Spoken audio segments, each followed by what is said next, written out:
Good morning students. So last class में हम लोगों ने क्या स्टडी किया था? लास्ट क्लास में हमारा जो चैप्टर नंबर फर्स्ट 3 क्वेश्चंस जो चैप्टर हमारा रनिंग में था, उस चैप्टर में हम लोगों ने ये देख लिया था कि जो राजा हैं वो जब डिपार्ट करते हैं वहाँ से, जब जा रहे होते हैं तो वो उस जो हर्मिट होता है उसे कहते हैं कि क्या तुम मुझे मेरे 3 क्वेश्चंस का आंसर करोगे? Okay, now what we will do in this class? In this class we will study our next passage. Okay, क्या होता है फिर? You have already been answered, तुमको तुम्हारा आंसर पहले से ही मिल चुका है। सेड द हर्मिट, हर्मिट ने उसे ऐसा कहा। Binding down to the ground and looking up to the king as he stood before him, वो क्या करता है? वो खुद ग्राउंड पर बैठ जाता है और ऊपर राजा की तरफ देखते हुए वो कहता है, ओके, डू यू नॉट सी, क्या तुम्हें नहीं दिखाई देता? रिप्लाइड द हर्मिट, हर्मिट फिर कहता है कि क्या तुम्हें नहीं दिखाई देता?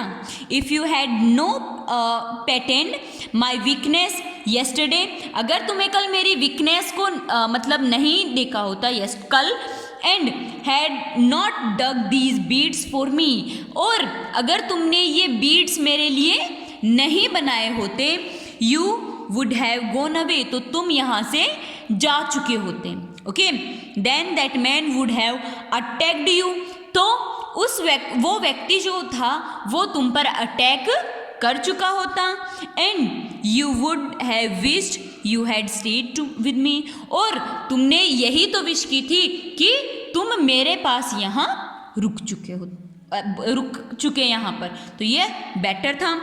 So the most important time was when you were digging the beads, तो तुम्हारे लिए मोस्ट इम्पोर्टेंट टाइम क्या था? कि तुम वो बीड्स बना रहे थे। Okay, and I was the most important person, और तुम्हारे लिए मैं मोस्ट इम्पोर्टेंट पर्सन था।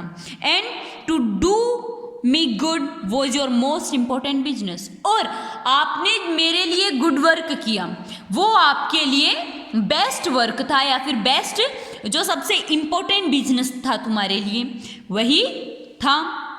Afterwards when the man run to us, उसके बाद जब वो मैन हमारी तरफ दौड़ते हुए आ रहा था, the most important time was, तो उस वक्त सबसे इम्पोर्टेंट टाइम क्या था?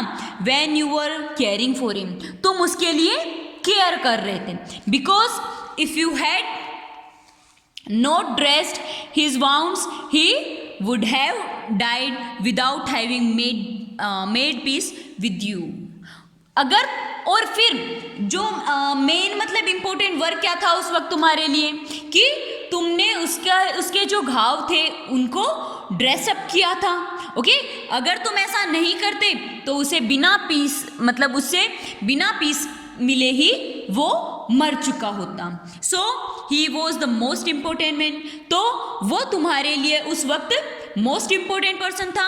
And what you did for him, और जो तुमने उसके लिए किया, was the most important business, वो तुम्हारे लिए मोस्ट इम्पोर्टेंट बिजनेस था। Okay, next passage, remember then, इसलिए याद रखना, there is only one time that is important, याद रखना कि हमेशा एक ही वक्त होता है जो इम्पोर्टेंट होता है, and that time is now, और वो टाइम कौन सा है? प्रेजेंट, जो नाउ मतलब अभी जो टाइम है वो इम्पोर्टेंट है। It is the most important time, ये मोस्ट इम्पोर्टेंट टाइम है, because it is the only time we have any power to act, क्योंकि यही वो समय है जब हमारे पास कोई पावर होती है कोई एक्शन करने के लिए। Okay, the most necessary person is the person you are with at the particular moment, तुम्हारे लिए सबसे मतलब किसी के लिए भी सबसे इम्पोर्टेंट पर्सन कौन सा होता है? जिसके साथ हम उस समय होते हैं, वो मोस्ट इम्पोर्टेंट पर्सन होता है। फॉर नो वन नोज, और ये किसी को नहीं पता what will happen in future, कि फ्यूचर में क्या होगा। And whether we have meet anyone else, भले ही हम किसी से भी मिल लें। The most important business is to do that good person, कि मोस्ट इम्पोर्टेंट जो मेन थिंग है वो क्या है कि जो वर्क हम मोस्ट इम्पोर्टेंट बिजनेस क्या है जो हम कर सकते हैं कि जो उस वक्त हम अच्छा उस पर्सन के साथ अच्छा करें। Okay, because we are sent into this world for purpose alone, क्योंकि इस दुनिया में, इस संसार में, इस वर्ल्ड में हमें एक पर्टिकुलर पर्पस के लिए यहाँ पर भेजा हुआ है, और वो पर्टिकुलर पर्पस ओनली हमारे द्वारा ही कंप्लीट किया जा सकता है। ओके, सो यहाँ कंप्लीट होता है हमारा जो पैसेज है या फिर जो अपना जो चैप्टर है वो यहाँ कंप्लीट होता है। नेक्स्ट है हमारे पास क्वेश्चन आंसर। जो भी हमने आज पैसेजेस स्टडी किए हैं उनके क्वेश्चन आंसर जो हैं वो आपको एट द होम लर्न करने हैं। ओके, एंड जो वर्ड मीनिंग्स हैं वो भी आपको लर्न करने हैं।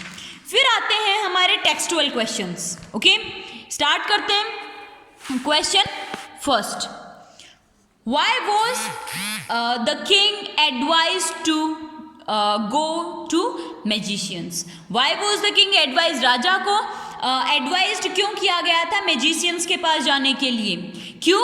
क्योंकि राजा जो था वो ये जानना चाहता था कि मतलब उसे फ्यूचर में क्या करना है, वो फ्यूचर के मैटर्स को मतलब वो अपने टाइम को किस तरीके से वो मैनेज कर सकता है, इसलिए उसे एडवाइस किया गया था कि उसे मैजिशियंस के पास जाना चाहिए एंड उसे उनसे फ्यूचर के बारे में डिस्कस करना चाहिए। Okay, question second, in answer to the second question, whose advice did the people say would be important to king?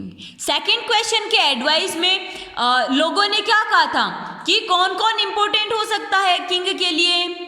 जो पंडित होते हैं, जो प्रीस्ट होते हैं, वो जो मतलब काउंसलर्स हैं वो, या जो डॉक्टर्स हैं एंड जो सोल्जर्स हैं वो किंग के लिए at that present time most important होते हैं।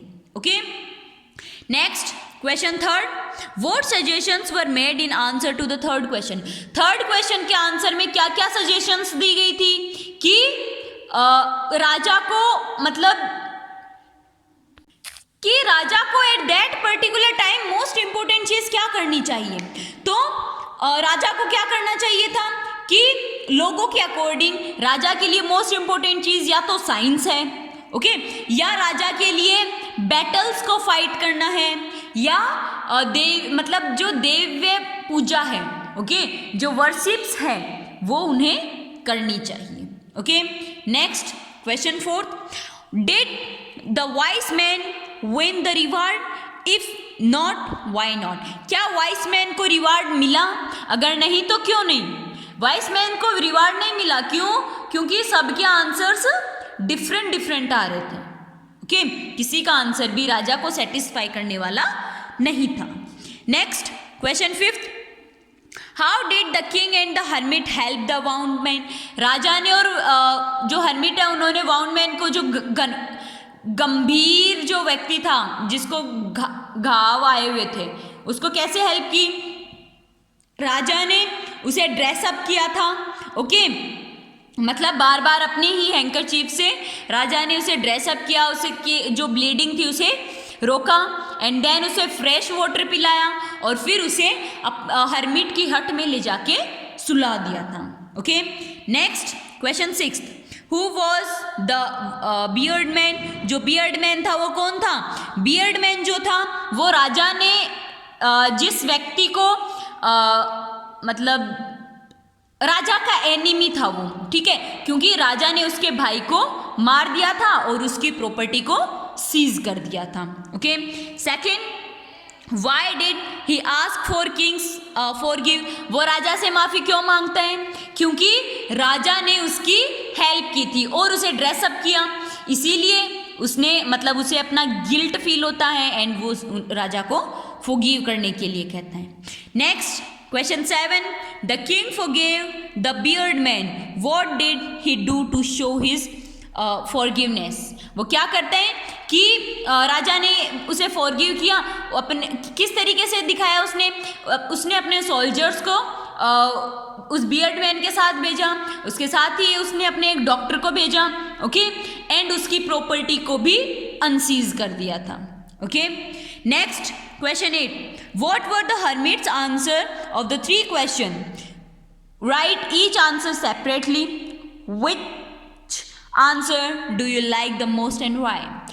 तो फर्स्ट क्वेश्चन के आंसर में हर्मिट ने कहा था कि आपके लिए मोस्ट इंपॉर्टेंट टाइम प्रेजेंट है, ओके, आपके लिए मोस्ट इंपॉर्टेंट पर्सन जो उस वक्त आपके साथ है वो है, एंड थर्ड की मतलब गुडनेस,